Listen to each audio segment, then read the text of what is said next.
আসসালামু আলাইকুম রহমতুল্লাহি ওবরাকাতু।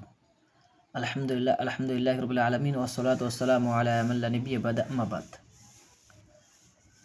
আজ আপনাদের সাথে যে জিনিসটি শেয়ার করব সেটি হলো, একটা মানুষ যদি জুয়া খেলে তার কত ক্ষতি হয়, তার পরিবারের ও তার নিজের কত ক্ষতি। একটা মানুষ যদি জুয়া খেলে, সে জুয়া খেলে যখন তার কাছে কিছু টাকা থাকার, ওই টাকা যদি সে হেরে যায়, সেই জিনিসটাও নিজে সামলাতে না পারে বাড়িতে মারধর করে, ওটা না হলে চুরি ডাকাতি এগুলো করতে থাকে।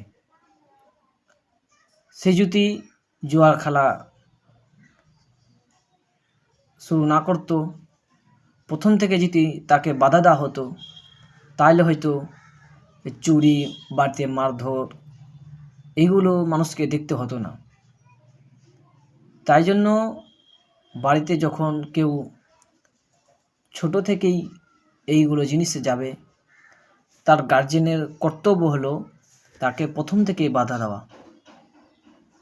আল্লাহ যেন আমাদেরকে এই সমস্ত কিছু থেকে দূরে রাখার তৌফিক দান করে। আমিন।